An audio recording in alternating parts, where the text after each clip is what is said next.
Eita, Jesus maravilhoso, tudo bem com vocês, meus queridos? Gostaria nessa noite de falar sobre os alimentos de Satanás. Então, preste bem atenção para você saber o que possa estar alimentando o nosso adversário. Coisa que nós fazemos que alimenta ele, para que ele ganhe mais poder contra as nossas vidas, para poder tentar nos destruir. Quando Jesus estava com os seus discípulos, lá em Mateus 24, os discípulos estavam admirados com a estrutura do templo, que foi o templo que Salomão fez. E aí eles falaram para Jesus o seguinte: olha só o tanto que é lindo isso aqui. E eles ficaram boquiabertas, olhando ali a beleza. E aí Jesus falou o seguinte: olha, está vendo isto? Não ficará pedra sobre pedra que não seja derribada. Então Jesus já estava profetizando algo que iria acontecer alguns anos depois. E aí eles ficaram curiosos, e aí eles chegaram em particular e perguntaram a Jesus, falando: mestre, quando que sucederão essas coisas? E que sinal haverá no fim dos tempos? E aí Jesus fala uma porção de coisas que iria acontecer. Por se multiplicar a iniquidade, o amor de muitos se esfriará. Aí lá em 1 João, capítulo 4, versículo 8, o São João, que é o discípulo amoroso, ele fala que Deus é amor. E aí eu fui parar para analisar por que o pecado ele esfria o amor. Ele falou o seguinte: por se multiplicar a iniquidade, o amor de muitos se esfriará. Então o que significa iniquidade? Iniquidade é aquele pecado rotineiro, aquele pecado de estimação, que a pessoa não larga por nada nessa vida, a menos que Deus venha intervir. Então esse é um pecado rotineiro. E esse pecado, ele afasta o amor de Deus. Então, por que o pecado ele afasta o amor? É porque a Bíblia diz que Deus é amor. E Deus, ele é santo. Deus é luz. Então, o que acontece? Na medida que a gente vai pecando, a gente vai se distanciando de Deus. E no momento que nós nos santificamos, nós nos aproximamos do Senhor.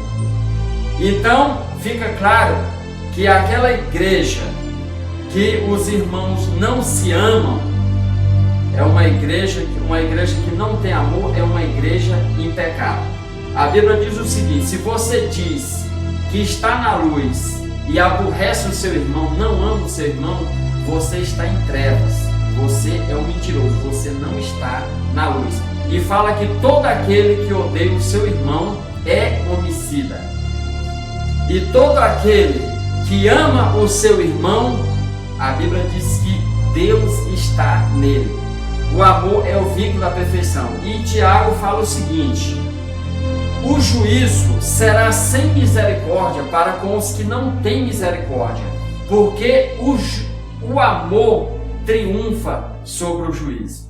Então a Bíblia diz que quando você está em amor, o amor ele lança fora todo medo. Então se você é aquela pessoa que ama o seu irmão, você não precisa temer ao inferno. Eu achei isso muito bacana. E o seu coração não te condena. A Bíblia diz: se o teu coração não te condena, maior é Deus. Agora, se o teu coração te condena, maior é Deus também para te condenar. E ele falou o seguinte, o apóstolo São João, o apóstolo amoroso, falou o seguinte: que quando nós vivemos em amor, nós não temos do que temer, porque todos os mandamentos do Senhor resumiu em 2: amar a Deus acima de todas as coisas e o próximo como a ti mesmo. Então, esse é um dos primeiros passos para você alcançar a salvação. O outro é aceitar Jesus como seu único Senhor e Salvador pessoal. Então, para aceitar Jesus como Salvador, todo mundo aceita.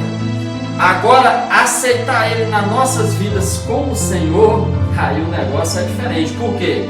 Porque para Jesus ser o nosso Senhor, Ele tem que mandar em nossas vidas. Nós somos servos daquele que nós obedecemos. Aí eu faço uma pergunta para você: quem é que você anda obedecendo? O senhorio de Cristo ou o senhorio de Satanás? Então, está dado um recado aí.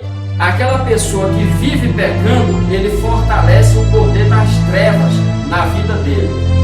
É um certo índio, ele se converteu ao Senhor e ele era um índio muito sábio. E aí ele falou o seguinte: olha, eu tenho uma briga constante dentro de mim, que é o velho homem e o Espírito Santo. Eles vivem em uma luta constante dentro de mim. Aí ele falou o seguinte: são dois cachorros ferozes que lutam o tempo todo dentro de mim. Ele é simbolizado por um cachorro branco, um cachorro humilde, bravo, porém bom. E a natureza do homem, a nossa natureza, o velho homem, ele é simbolizado por um cachorro bravo, preto e mau. Então, o branco simbolizando a luz e o preto simbolizando as trevas. E aí ele falou que aqueles dois cachorros, eles viviam em uma briga constante dentro dele. E aí ele virou as costas e saiu. E aí alguém perguntou: e qual dos dois que vence? Aí ele simplesmente respondeu: aquele que eu alimento. Então, se você quer que o seu velho homem, que a sua natureza pecaminosa, que o poder das trevas domine na sua vida, então você simplesmente vai ver filme de terror, filme pornô, revista pornô, vai odiar o seu irmão, vai fazer coisa errada, vai cobiçar a mulher do seu próximo, enfim, vai adulterar com a sua namorada, digamos, fornicar com a sua namorada. Aí você fala: mas qual que é o pecado nisto? Eu fornicar com a minha namorada? É muito simples, ela ainda não é sua. Então o que acontece? Ela ainda não é sua. Se você fornicar com ela, a pessoa que casar com ela não vai ter o direito dele, que é de pegar uma moça virgem. Então automaticamente você está roubando algo dele.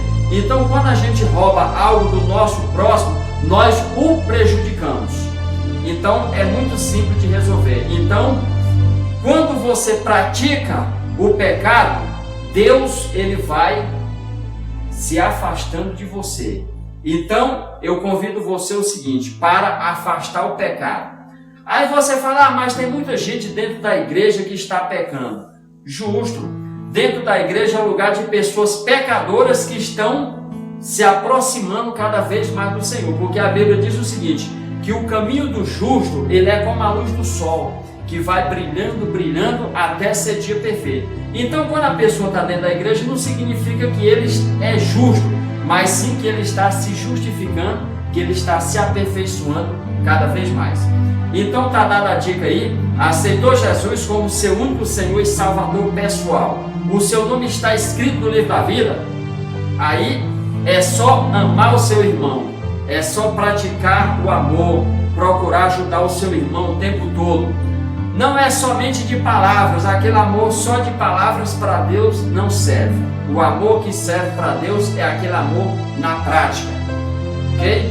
Então, está dado o recado aí. E eita, Jesus maravilhoso!